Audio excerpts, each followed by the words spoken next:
Only once. Good Okay. evening, everybody. Good evening. For those, we're going to give you a couple minutes to log on. Well, not a couple minutes, maybe like 60 seconds to log on to share. I'm just excited. This is about to be the greatest. I know you're zoomed out, your Facebook lived out, because everywhere for the last 5 months, there's been some type of Facebook Live panel where people get up and talk about what Black people need to do. But I promise this is going to be the greatest panel that you've ever like. I mean, just if you just knew the level of brilliance and excellence that is on this panel, and the The pressure. conversations that these people are having, and just the mindsets that I've been doubled over. I had to pause my whole day just for this conversation, and so I'm just I'm just excited, elated, enthused. I need another word with E so I can officially be a black preacher because you can't be a black preacher without alliterations. But yeah, man, I'm just excited. So if you can right now while you're logging on, press share. Uh, I see some people logging on. Press share, share with your friends, do a watch party because I believe it's about to go down. Uh, a lot of this ain't no cookie cutter conversation. And I'm just excited to see all that God is going to do. So, all right, it's 6:03. We're not gonna be 6:03. I'm in right now. I'm in Chicago, so 7:03 on the East Coast. But I can't tell you. I've been waiting on this conversation for the last 5 days. Um, Not only because of the momentous occasion that we are honoring, but I'm really excited about it because there are some complexities that come with moments like this. History is not a linear moment. People experience history from their place at the intersection of time and experience. And so to think that there's only one perspective of an intersection of time and experience is to limit the full opportunity of understanding the moment. And so I just believe that these four brilliant people that are on this conversation are going to help illuminate and help give you information, inspiration, and understanding about the time that we are living in and how we must function. And let me tell you what our topic is. Our topic is skepticism. I'm so excited. I done forgot the actual name of it, but we're gonna talk about Senator Kamala Harris. Of course, last week the news broke that Senator Kamala Harris was selected as the vice presidential candidate of the Democratic National Convention, whatever the Democratic Party, just social media erupted. One, because she's the first Black woman to be the official candidate of any major party. Of course, she's not the first Black woman to be a vice presidential candidate. There was one in the 1950s. It was a third party, but she's the first Black woman to be the vice presidential candidate for a major party. She is the first uh, candidate on any major party ticket that did not graduate from an Ivy League in over 30 years, and the first one on a major party ticket who is a graduate of a historically Black college and university. And what school did she go to? She went to Howard, the illustrious Howard University in Washington, D.C., 20001, reared Five against the eastern nine, five sky, proudly there nine. on Hilltop High. And we're just glad about that. But we cannot, as much as we get into the symbolism of it, there is a spirit of of of of, of skepticism with this. We are grateful that we see a sister in this role who checks certain boxes, but then there are some things about her track record, some things about her time as attorney general in California, some time as a district attorney, as a prosecutor, that makes this moment complex.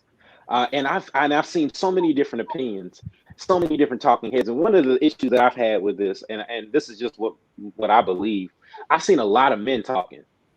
A lot of men got opinions, and I'm tired of hearing men talk because oftentimes we ain't got nothing to say except what we can only see through our lens. And so I wanted to pull together four of the dopest sisters I know that are brilliant, that are experienced, that are autonomous. They're not bought by any party, by any ideology. They are who they are, and they enter this conversation with different levels of context that inform their opinions. And I'm just excited. So I'm just real quick introduce these sisters, and we're gonna get the conversation going. And I cannot go any further without introducing the first person, because if I don't introduce her first, I'm gonna get in trouble. I want to introduce y'all to my big sister, Mercy Tahila Sababu Thomas. Whoa, Yeah, all the government you getting the names? whole name, the whole name. Mercy Wow. Tahila Sababu Thomas. She is Wow. my older sister. I'm not going to tell you her birthday because some of y'all, I know I got some card crackers watching, and I don't want you to know what her passwords might be. But she is a graduate of Howard University 2 times over, with a Bachelor of Arts in Psychology, with a master's in educational leadership, and is also a former bacillus of the uppermost house. Is that, am I saying it right? Am I not allowed to say that? I don't You, want to get in trouble. you're doing what you Okay, can. don't blacklist me. But but she is a former bacillus of the Alpha chapter of Alpha Kappa Alpha Sorority Incorporated, founded at Howard, January 15th, Boy, 1908. You on mute? You yes. supposed to correct me. But she is. But outside of her experience as an AKA, she has been on the front lines. Earlier this year, she was on the front lines in Denver and was shot by a police officer's rubber bullet illegally. They're supposed to be shooting at the ground. First of all, police officers shouldn't have guns like that on the street, but she was. And after she got shot, she went back out on the streets in March. And so I just want to celebrate my sister. She is now doing her own virtual yoga studio now called Move with Mercy. You see her handle there, and I just invite you to check out what she's doing. Just a dope sister, and she's my sister at the same time, Sister Mercy Thomas. Then I'm going to go over to one of my who I call my cousin. I've adopted her as my cousin, Minister Reverend Kalila Harris. She is a third year. She's in her final year, her senior year at the Yale Divinity School, and she is training to be a pastoral psychotherapist. She wants to help diagnose some of the trauma that we bring to the space as Black folk, particularly in religious spaces. But it's also, she has a very critical mind as it relates to womanism, feminism, perspectives of femininity and masculinity. And I'm really excited about what she brings to this conversation. Some of y'all just need to remember the name Kalila Harris, because you're going to be reading about her in days yet to come. Next, I want to introduce to you one of my favorite people in the whole wide world, one of my absolute favorite people in the whole wide world, Imani Williams. Oh my gosh, she just I can't even tell you all the different things that she does. The best thing to tell you is that she is a content creator, but her content creation is not just to get clout, but there is both individual and political and community and social transformation in her content creation. She's an influencer. She's an activist, organizer, even in Louisville, her hometown. She's a graduate of Clark Atlanta University and University of Louisville. Am I right? Yes. With a master's? Yes. University of Louisville with a master's of communication. Currently in Florida, which is also Kalila's home state. Amen. So 2 people from Florida on here, and we're just excited to have her, just brilliant sister. And I just really need y'all to embrace these sisters, not just on this call, but they just have so much to offer. Both, and then also another thing about Imani, she has a show called the Save the Date Show that really wrestles with some serious relationship issues as it relates to Black millennial relationships. You need to check it out. Just dope sister. And then last but certainly not least, one of my newer friends, one of my newer sisters, who I have known and seen on the front lines for years, but we're just now starting to really connect. And I'm just grateful to know Sister Enchanta Jackson, just a brilliant sister, who's worked with Color for Change. She's worked on the front lines in digital organizing for over 10 years. And to be honest, there's probably very few movements that have happened digitally for the advancement of Black liberation, of the liberation of all people, all Black people, that Enchanta has not been directly or indirectly connected to.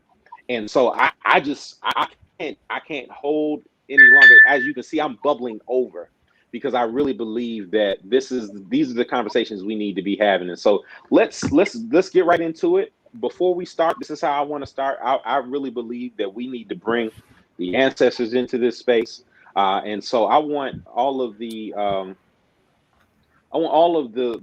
participants on this call. I want you to just start naming the Black women, who your ancestors who have brought you to this space. You can say their whole name, you can say their nickname, you can say their first name, however you want to do it, but just call their name as we enter the space. So I'll start, and I'm not going to say them all because Mercy and I got the same ancestors. I want to save some for her.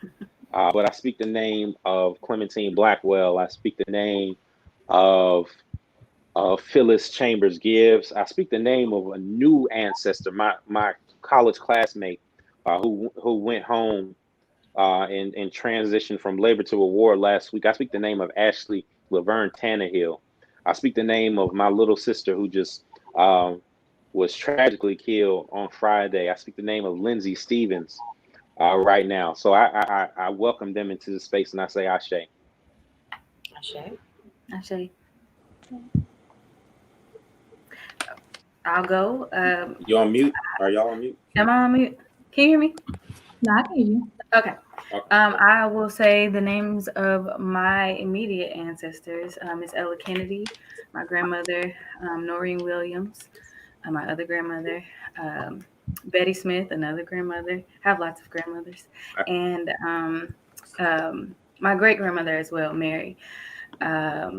Greatly influenced by all of those women in my personal life. And then I would like to call just, this is not my personal ancestor, but an ancestor, Fannie Lou Hamer, because I'm completely inspired by her work, always have been. So I just want to call forth her name as well and say Ashe.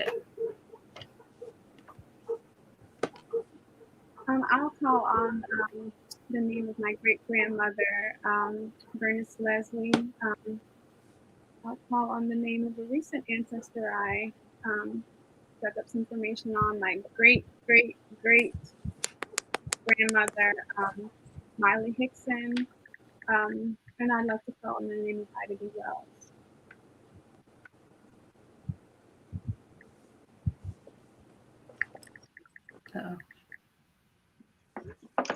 I'll go. I'll speak the name of my mother, Lisa Jackson, and my grandmother, Betty Cowan. I also just want to uplift the spirits of all the Black women who've come before us, and maybe they weren't able to live out their entire life. Maybe they passed away due to some form of addiction or some form of oppression caused by racism. And I just want to uplift all of them, uplift their spirits, because of their sacrifice is why we're here today. I thank you, Melik, for lifting up the name of so many of our ancestors that we share. I thank you for and invite the ancestors, named and unnamed, who have inspired us through their words, like Sister Audre Lorde and Sister Toni Morrison. Mm-hmm. And the names of the aunts and sisters and mothers who go named and known to us, but unknown by the world, who shifted and changed movement by existing in a world in which we were never meant to survive. So we thank you for the energy that causes us to fight just a little bit more each day. Ashe. Ashe. Well, we thank God for the Black women who were named Black women, and Black women who fought to be known as Black women. and we thank God for them.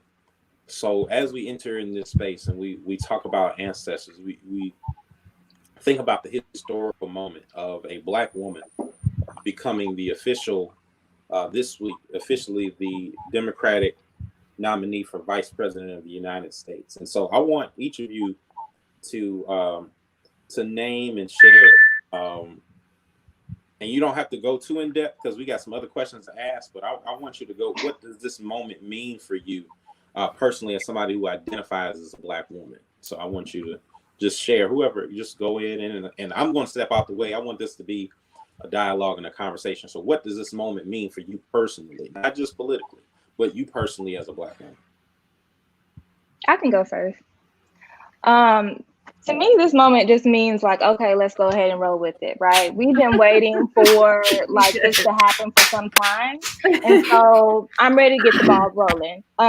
Especially like if you've worked on like electoral work or any form of justice work, you just understand like, and even if you haven't worked, if you followed it, if you participated in movement work in any form of fashion, like you understand the importance of this year in general, but also like the importance of the election. And even though a lot of folks are still struggling with like whether they trust her and all this other stuff, as they can figure that out and talk to the people that they need to talk to, we can continue to organize the folks who need to make sure that they're registered to vote in their correct address, make sure they get those ballots so they can vote by mail, that sort of thing. So I'm just really excited that all of that is done and over now, and we can go ahead and start moving forward and getting this thing done, because Black women are going to be leading. We've been leading before this.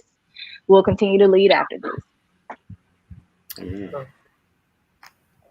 For me, a lot of it is exciting and a little conflicting, not specifically because of her, but because of, you know, me growing in my knowledge, in my political knowledge, and in my knowledge of organizing and everything else that goes into getting someone elected, or the groundwork of organizing once elections are over and you still have a lot of work to do. I feel like, you know, the saying ignorance is bliss. Like, I feel like this moment some of what I know now has robbed a little bit of the excitement for me, just not a lot, but I'm very impressed, obviously, with Kamala Harris, because she is just a brilliant woman. I mean, aside from everything else, like aside from anything that I agree with or disagree with, she is smart. She is astute. She is someone who is deserving of this kind of position. She's worked for it. That's what she was working towards, and she deserves that. But, and, you know, there are things that I disagree with, and there are things that I'm ready to defend her about, because she is a Black woman. Like, stop saying her name wrong. Stop, you know, whatever you disagree with her about, your insults don't have to be about her being a Black woman. You need to stick to the issues. You need to stick to, you know, I'm going to defend where it's necessary to defend, because I relate, because I can relate, because I know so many other women who can relate, and I protect Black women because that's just what I do. But at the same time, we're going to call her to the floor like we do every other politician. I'm proud of this moment. And I think we still have so much more work to do before we just start celebrating all willy-nilly. Like, just like you said, let's just move on and get to the issues and get to what we need to start doing, as opposed to what we can celebrate. Yeah.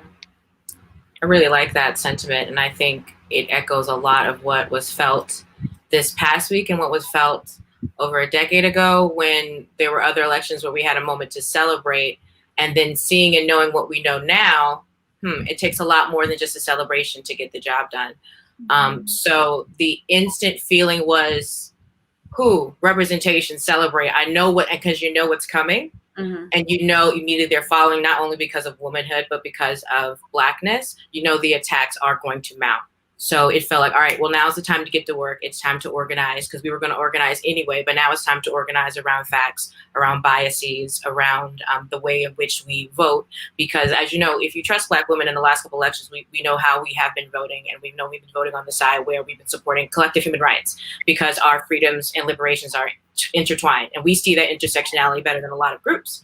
With that in mind, we recognize that we are going to not only need to arm ourselves to be enthusiastic and resilient throughout this process, but we know it's going to take a lot of work to go across affinity groups and to have those conversations and really engage around a very critical and important time. So it felt like a moment to celebrate, but it's also like, I don't really get to enjoy the party because we know that who is going to be required to be a part of making the party happen, and also making sure that other people are included in that party if and when it does happen. So it felt like a weird sense of motivation, if that makes any sense. So my dearest cousin, Reverend Thomas, got my background a little wrong. So right now I'm working in researching to become a cultural historian. And I study 19th and 20th century African-American women's history, the Black middle class, Black renditions of Victorian domesticity, and like self-making and taste-making. So I really study a brand of womanhood in which Black women were co-conspirators with the Racial Uplift Project and of high social stature. And so I understand not just historically, but in the contemporary, the privileging that happens to certain kinds of Black women as it relates to political activism, social activism, advocacy, and things like that. So, this summer, taking a break from school, we don't have summer classes. This summer, having the opportunity to really sit down and just read, and especially reading Saidiya Hartman's latest work, Wayward Lives, my immediate reaction, honestly, was concern. I was concerned. I was really worried about, because right now we have this this abolition movement going on, this energy, this zeitgeist in which people are really just deconstructing the ways in which things have been, the traditions, the cultural practices that have been going on, and really, ending things. And so I'm wondering now, in this moment of abolition, what, in terms of representation and symbolism, what Kamala Harris will mean, not on her end, but on our end, what we do as a people, how we privilege certain individuals to be our leaders, right? So I'm concerned about the ways in which, for example, darker skinned, queer, trans, Black women have been receiving these kinds of platforms, have been getting attention, the microphones being passed to them, but then I'm worried about just the impact that Kamala might have on our cultural practice of excluding certain women and excluding certain people. So I couldn't really celebrate because, like some of you said, we've been doing this. So that's just in the forefront of my mind, that people that look like me can do whatever they want to do. But certain people, certain outcasted people came to my mind, because I'm just like, I know what the world will do to certain people. I think that's a very valid concern, and that actually made me think back to the very early days in the presidential, Democratic primaries, where Kamala was one of the first ones to drop out because she didn't fit who we saw as being electable, and therefore she suffered in donations, and therefore people put their support behind who they thought they could win, and the end result somehow very confusedly was Joe Biden, because Black people trust him due to his affinity and connection to President Obama. Okay. So now we have this interplay of well, at first it wasn't acceptable. Maybe it's not acceptable yet. Now, as we make these people more acceptable, what will then become acceptable? So I do think there's a role that symbols, unfortunately, play in breaking down that accessibility part. One thing I do particularly value about what I've seen from Kamala is this constant need to make sure she's not the only and last one. So as we think about cabinet positions, as we think about people who will be nominated, as we think about people who will then say, I don't look like this person, but this person didn't look like these other people. So maybe there's an opportunity for me too.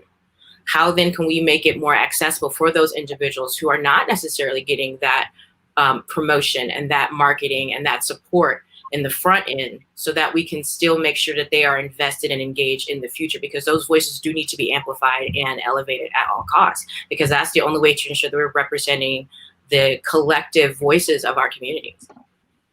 And I think that's something that I can appreciate about us as a generation, and not just my immediate generation, but like the kids under us who are just now beginning to vote. We are able to make these assessments. It isn't just for the symbolism for us. It isn't just, wow, great, we have the first Black woman XYZ, like we're getting all these first Black women, but we're able to say, okay, and what else does that mean? What else can we make sure happens as a result of this person doing this? And that's not to say that generations before us didn't do that. But I think with us being so much more connected on so many more organic levels with social media and just the many different ways that we can get to each other so quickly, we're able to organize around those things a lot more quickly with digital movements, which with informing just basic information to people to even encourage that kind of conversation and that kind of thinking that says, this is great, but what's next? Or this is great, but what else can this mean besides congratulations to her? And this is a win for all Black people, because which Black people is this not a win for? So I think that we are, we have a lot of work to do. And I think I'm proud of us because we are like, I keep seeing us stepping up to that work, and it is difficult work, but I see us stepping up every day to take those places to, you know, make those difficult conversations happen, and to encourage the people before us to get in on those conversations as well and say, you know, whether you like it or not, this is the conversation that is happening and you need to be on board or get out of the way, like those kinds of things. So I'm proud of us for that, like aside from any political position, because that's not where most of the work happens anyway. we as a community of Blackness and Black people represented in all these different kinds of ways, I see the work that we're doing, and I think that it is really going to mean something in these next 40 years for sure. I just want to go back to what Kalila, am I pronouncing your name right? Mm-hmm. Kalila, because, you know, the Reverend didn't pronounce my name right. It's Enchanta, but it's okay. But I love it. Black women will came to make sure we pronounce people names And I was gonna say that, but I also was like, I was like, you know, he had me out here digital organizing for 10 years. I was like, okay, I'm rolling with it. But yeah, I just want to go back to what you were talking about. You were talking about colorism, right? And so like, it's crazy you brought that up, because I was just posting about it on my social media. Because I don't know if y'all follow, I think they're called the Spirit House or Spiritual House. They're always posting like problematic stuff, but they posted something around colorism. And I really do think when it comes to Kamala, I'm like, okay, well, with Stacey Abrams, would she have won? Mm-hmm. You know, what did Stacey Abrams' skin color, her body size, her hair texture, how did all that play into her not winning her governorship, her not being able to be vice president, knowing that so many of us supported her, right? So I really do think this is a moment where we really, as Black people, in addition to fighting white supremacy, which is actually a white person's thing they need to lead, you know. But when it comes to us, like, I really do think we need to start grappling with, okay, so what does it mean when you're darker skinned and you want to run for office? Like, even if you have the to do that, will you get the support if a lighter skinned person is running beside you, or if somebody who looks like Beyonce or who looks like Chrissy Teigen is running against you? You know, I really do think that's a conversation we need to have. It seems like it's bringing up a lot of sensitivity, especially around men and lighter skinned people.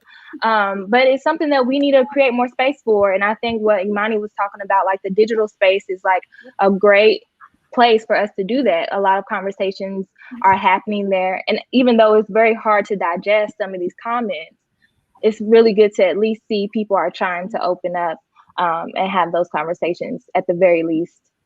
My concern about some of the conversation is how then do we have those conversations without unintentionally imprinting younger generations to suggest that Stacey Abrams didn't get it because that could be a conversation that is necessary for them to have without then weaponizing their skin color to make them feel like they shouldn't even bother to try.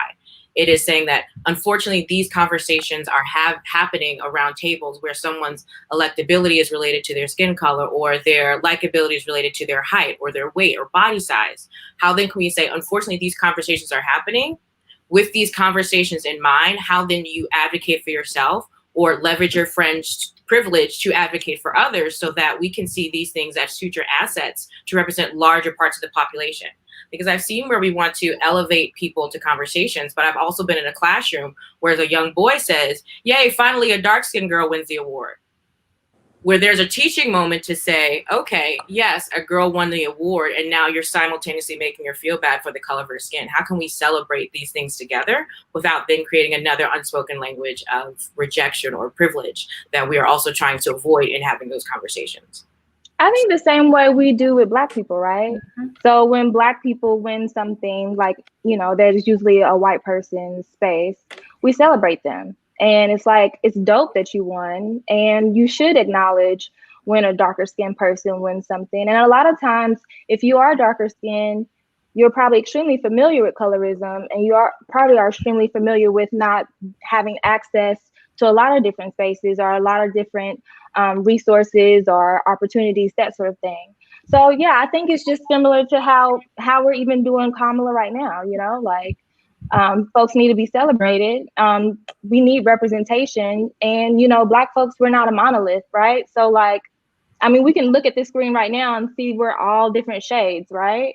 Like, it's not something we need to put under the rug. It's something that we should celebrate. You know, we're not the same. We're very different. I think racism has us sometimes stuck in that, oh, like, you know, we're all Black and we're all this. But some of us are queer. Some of us are immigrant. Some of us are poor. Some of us are middle class. A few of us are wealthy.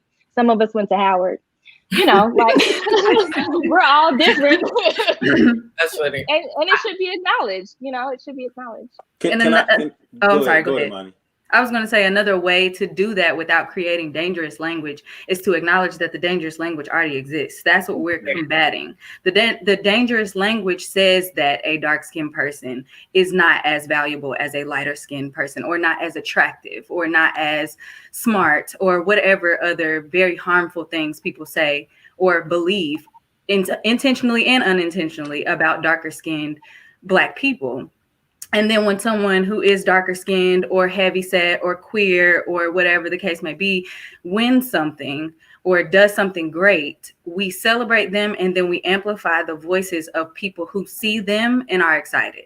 So I can celebrate them, but I need to also take a backseat to the dark-skinned girl who is excited by Lupita Nyong'o, and let her excitement be the loudest, because she sees herself and that's her moment. And so I support her and her excitement. And so then we keep going that way. And that just teaches us to support one another and in those spaces. And so that when another dark-skinned person, or, you know, person who doesn't look like me or whatever, is up for support, I know to support them, because it's going to make someone else feel good. It's going to make someone else feel represented. It's going to make, you know, all these different other changes come about. So, and that's you also leveraging your privilege, right? Yes, absolutely. Like, every time. Just like we always talk about, right? Yeah. So I want to converge a couple of the points, because this conversation is really good. And so I want to just keep driving this conversation, you know, and letting y'all take the reins, because y'all need me.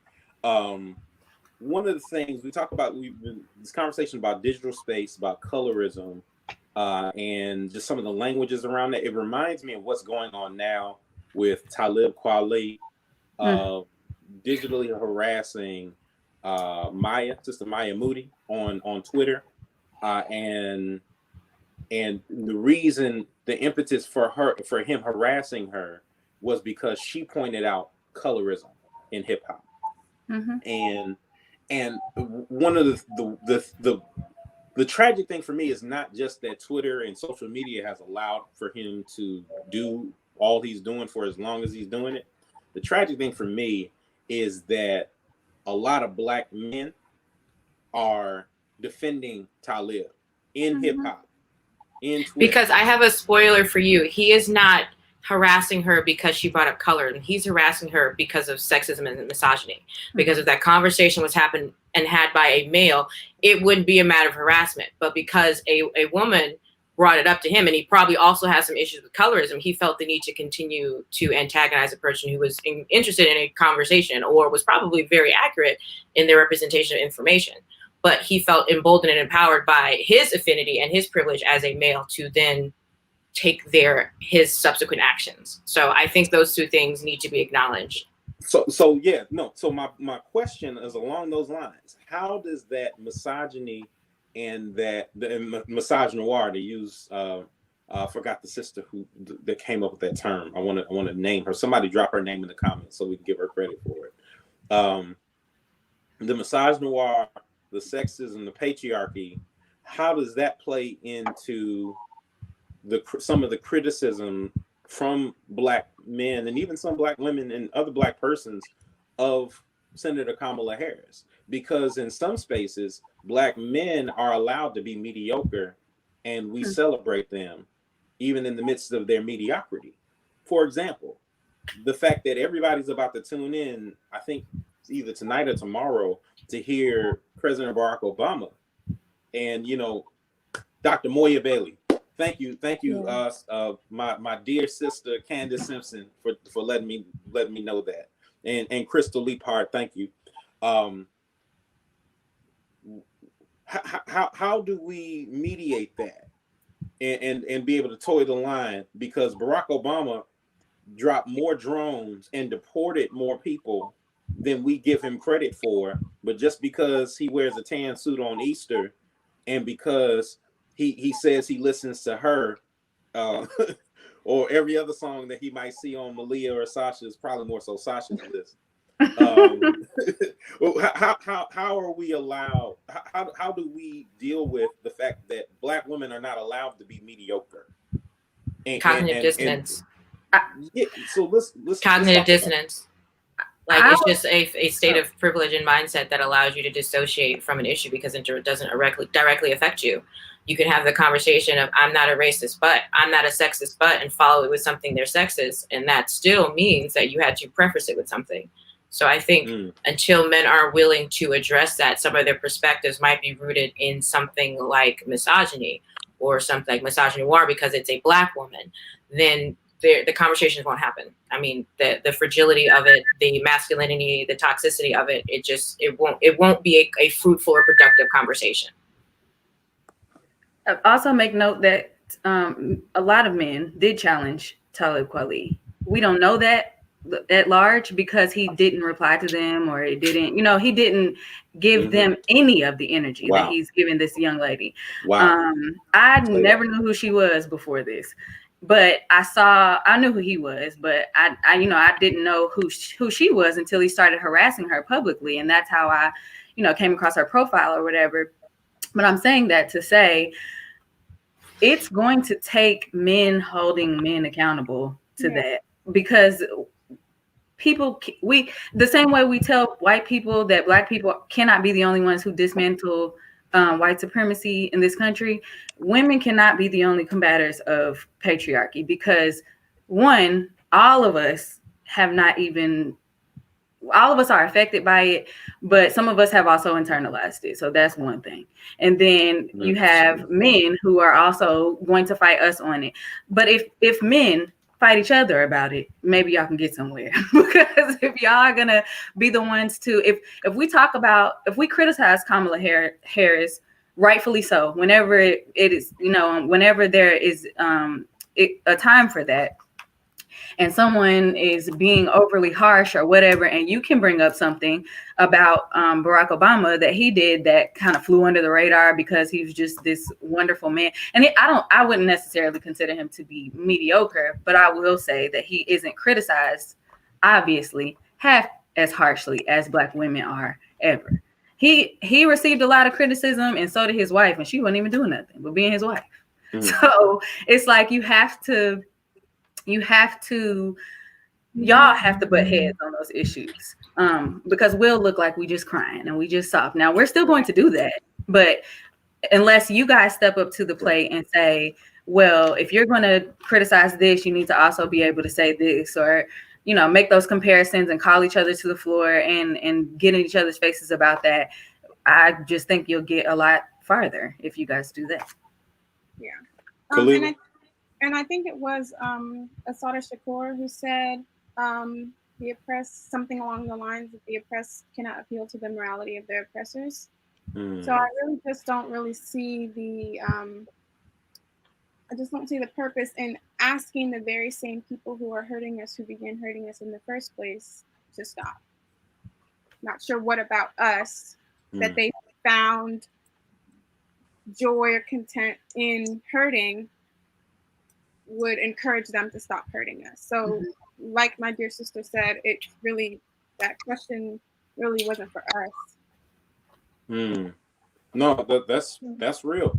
And I the reason why I wanted y'all to share that is because there are brothers who are peeking in at this table.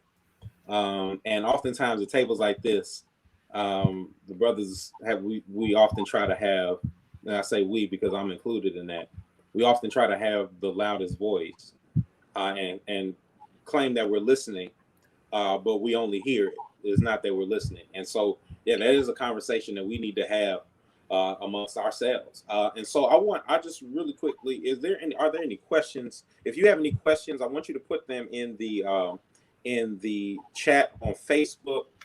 I want you to just, if you have any statements, I've seen a couple people that have just been saying amen. Sister Sarah Menard said, this is a great critical discussion of the power of image and symbols in a political context that reflect on the people in the community.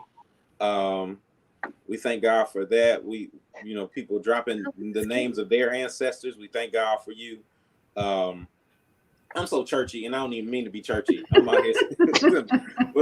Well, I think in thinking about things being churchy, I think there's this very danger of having symbols become this savior messiah complex, this iconic thing that's meant to deliver us or change us and make us make everything go away. Yeah. It's not, unfortunately, going to go away, particularly with the snap of a finger or drop of a ballot. It's going to take continuous daily actions for this anti-racist, anti-sexist, anti-transphobic, it's going to take work, consistent, ongoing work. And that is very tiring. So there are different roles that people can play in that work.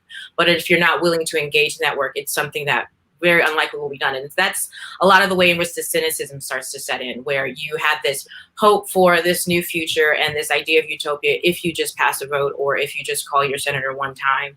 And when that doesn't show immediate action, that typically leads to a lot of people falling out of the system or falling out of love with needing to do that work. And that's something I understand.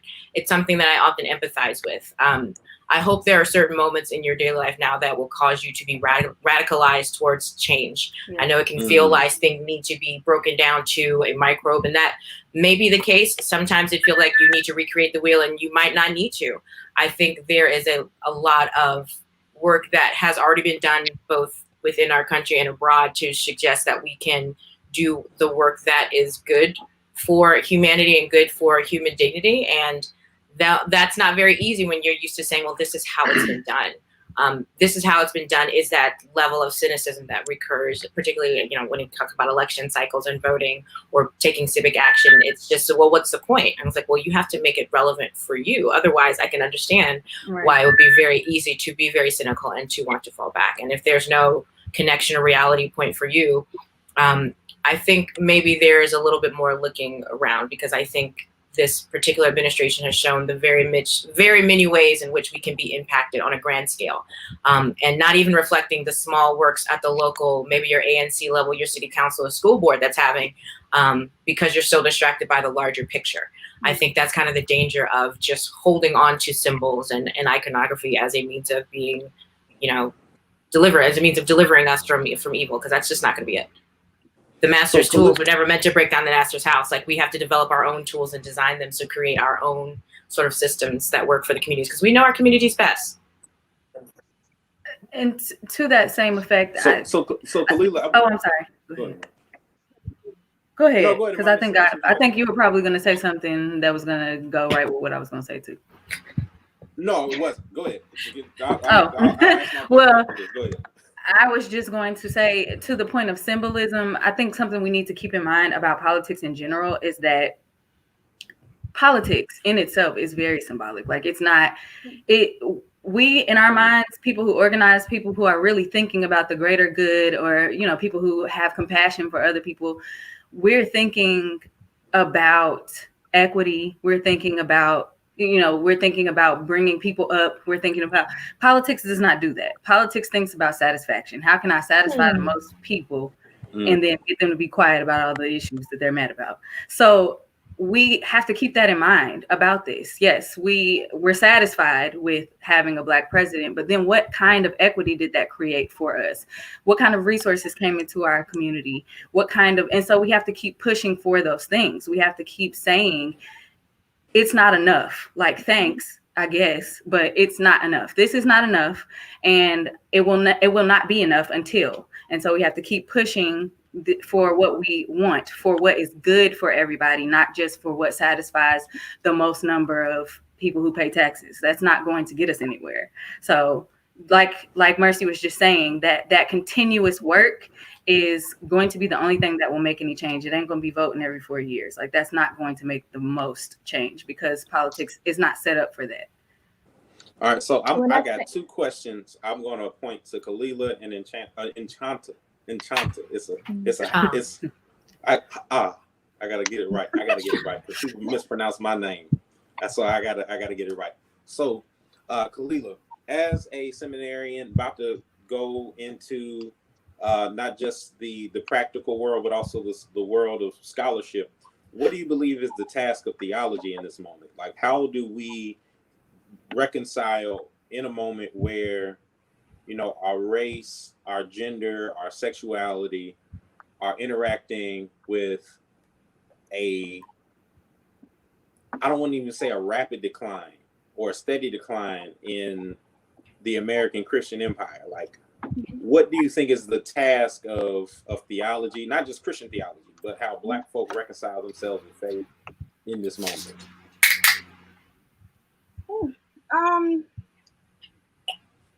Interesting question. I think a lot can be said to answer that. But in terms of theology, so you're talking not only about our understanding of God, but our relationship with God and what God does for us in terms of encouraging some kind of act.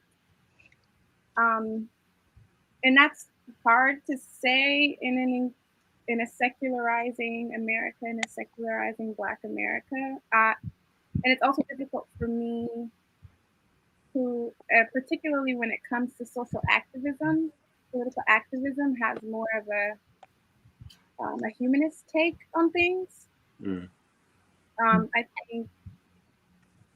I think our ancestors did a lot of praying. I think we've done a lot of praying. I think we've had quite a few examples of the power of God. I mean, you could just look at Harriet Tubman and go out in the street afterwards, taking into consideration the way God led her, someone who would literally pass out randomly, led her back and forth.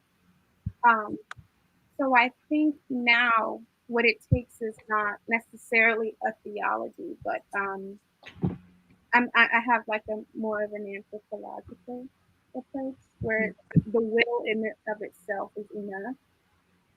And I think if you're tired, I think if you're concerned in any way, shape, or form, I think if you're fed up and you're frustrated, I think if you're speechless, I think if you're numb, then I think you should be doing whatever you need to do, whatever you feel that you are to be doing in this moment. I think right now, it doesn't take a higher power or a deity to encourage action and movement in this time.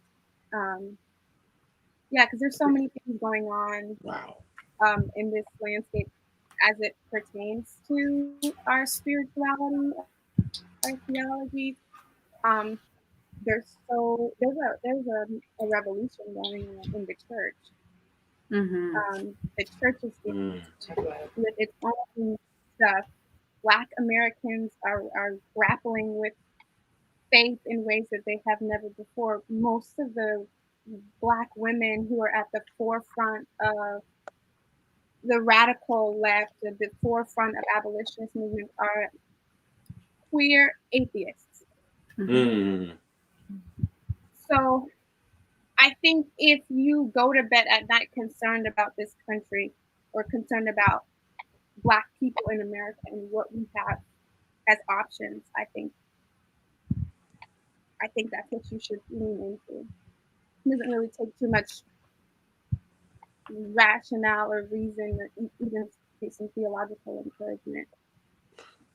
Thank you for no, that was no, I appreciated that, and it was an honest and it was brilliant, very thoughtful, and what it led me to, I want to give a shout out. I tried to give a shout out to the folk doing the work. You talked about the abolitionist women that are on the front lines pushing this theology. I want to shout out Rebecca Wilcox, who is working on her PhD now, and I mean, she is challenging just the way we think about religion, the way we think about redemption, and the way we think about quote unquote punishment. Also want to shout out Reverend Jasmine Brooks, who was featured today in the USA Today about her understanding of a theology of redemption. Just really, really proud. So last question, Enchanta. Am I saying it right? Please tell me I'm getting the A right. I want to get it right. Sister Enchanta, I want to. Last night we had a replay of what happened in 2016, where Michelle Obama, in very, I mean, rhetorically, just in terms of the mechanics of public speech, it was a brilliant oration. But she repeated this line that has disturbed me and disturbed a lot of my colleagues. It is what it is. Not just it is what it is, because that in and of itself requires its own panel. I want to talk about that line of when they go low, we go high. And how does that yield itself, particularly for vulnerable, marginalized communities, that we continue to go high and they keep getting lower, and the higher we go, the more we get brutalized and harmed. And so as an organizer, as somebody who's been on the front lines, not just since Ferguson, but before Ferguson, how do you wrestle with that idea? It ain't everybody's responsibility to keep it high, you know? Like, I think, you know, for one, just Black people in general over the years, we've been so compassionate, time and time again. And folks who want to continue to go high and can define going high however they need to. But, you know, for me, I think going high is holding folks accountable. You know, going high is going back to what Imani was talking about. So we have this election, right? And to me, this election coming up is part of a larger strategy. Electing or outing a politician, to me, is a tactic to get to your long-term goal, because whoever that is either standing in your way, or you need to make sure the person that you want to get in gets in to help move your issue forward. So to me, that's going high, right? You're thinking, you're thinking strategically, you're thinking long-term, you're thinking generationally. You're not just thinking about yourself, you know, you're thinking about the broader community. That's going high. But if you come at me and say some craziness, I genuinely believe I'm not going to just, you know, I don't even think that's what Michelle really means when she says go high, because I can't see somebody running up on her and her looking at them like, oh, you know, I'll just tiptoe away. Like, she's not going to do that. So I think, you know, we have to get out of this mind frame of what going high means. And like, I wish she would really dig into what she means, like what that actually looks like on a day-to-day practice. Because also I think it really connects to spirituality. And I think it, even though like I totally agree with you when you said like a lot of folks aren't Christian, right? Who are part of the movement. Like a lot of folks see a lot of the oppressive practices in Christianity, and the theology. And at the same time, folks are finding their own spirituality. Folks are calling on their ancestors. Folks are doing different things spiritually to keep themselves up and keep themselves going. And so I think that connects to keeping it high, right? But yeah, that's just how I think. I don't think that she's saying, you know, don't do anything or don't respond. I think you have to be smart about who you respond to. Like Kamala, I forget who it was, the racist who called Kamala a hoe the other day. Like said Joe in the hole or something like that. Like, see, you know, I missed that. yeah, it's ridiculous. It's ridiculous, but it's like, okay, what, you know, I'm not wasting my energy on that. That's not worth my time. Well, look, this has been an amazing conversation. I really thank everybody that's tuned in. This is what we're going to do. I want to do this similar to the way we came in. I want us to leave in a similar vein, but in a different way. We came in acknowledging those who brought us into this space. Now I want you all to name the young Black girls who are following you, the babies, the nieces, the daughters, the baby cousins, the sisters that follow you, the grand, you know, whatever relationship. You don't need to say their whole name. You can say their nickname. I want you just to speak their names, that when we leave this space, we don't just commit to who brought us here, but we commit to creating a better world for those who will eventually inherit the world that we build.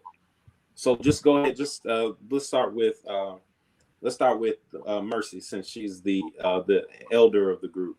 Whoa.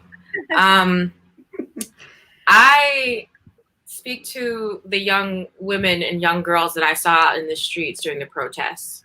The work is long and it may grow weary. Don't give up, but don't forget to rest. I invite in the young girls who believe that they can be anything and they are responsible for building the world around them. And they understand that respectability won't save them, but they understand that they can save each other.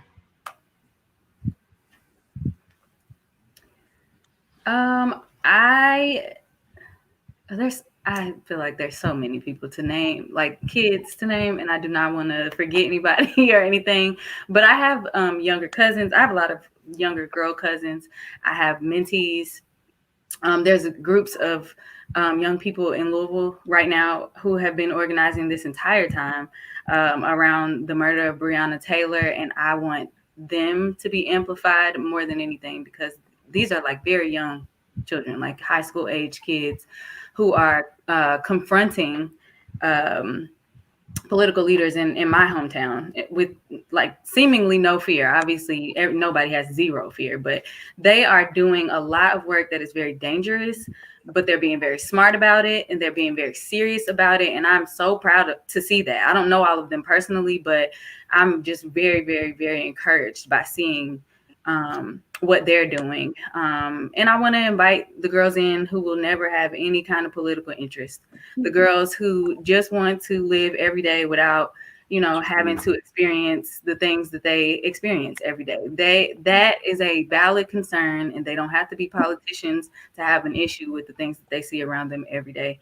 And I want them to know that I'm speaking to you, not for you. I want you to have your own space and your own voice as well. And I'm not gonna ever forget about y'all.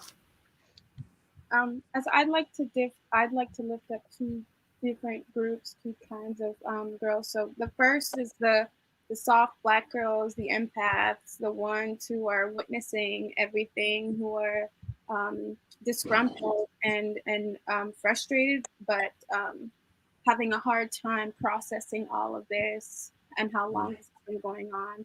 And like my little sister, who, thank God, is going to be class of 2024, Howard University, was pushed into understanding or engaging in her Blackness as a result of all this. So it was a really harsh transition for her. She was one of the only Black girls in her friend group, so she had to lose a lot of friends who the people she thought were allies, who really were allies to their own. So those Black girls who are understanding, navigating this Black consciousness, transitioning out of a world in which they never really felt comfortable but didn't have the word to describe, these Black girls who are having to understand themselves under the Trump administration. I want to lift those young girls up at this time. I love that. I just double down on the girls that y'all lifted up, and also the couple of girls that Crystal, I see she lifted up in the chat as well. I want to lift up my little cousin Clark Avery James, who is gender non-conforming while living in Bowling Green, Kentucky, who is an artist and just moves at the beat of their own drum. And you think, you think just living life is easy, but it's not. Sometimes our life is a revolutionary act within itself. And she doesn't follow me. I don't lead her. But I think, over the years, our relationship has been really impactful to my life. And I just want to honor her. I also just want to honor the young girls and our younger persons in all of us. I think a lot of us are still trying to connect to the little one that didn't get the love, didn't get the attention, who was criticized and punished for being too loud and too sassy. So yeah, I just want to lift her up too. And to that we say Ashe. Ashe. Ashe. I want you all, wherever you are, to just stand up and clap for these sisters. It's brilliant.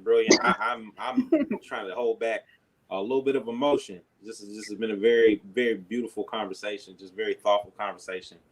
And real quick, before you all go, I want you to log on to that website that's at the bottom of your screen, www.thefreedomsummer.org. And I want you to register. We have so many different opportunities for you to learn about just what it means to be somebody struggling and wrestling with faith while also fighting the fight for the liberation of all Black people. I want you to log on to that. I really believe that this is a zeitgeist moment for us as a people, that we can really right the wrongs of this country, of this world.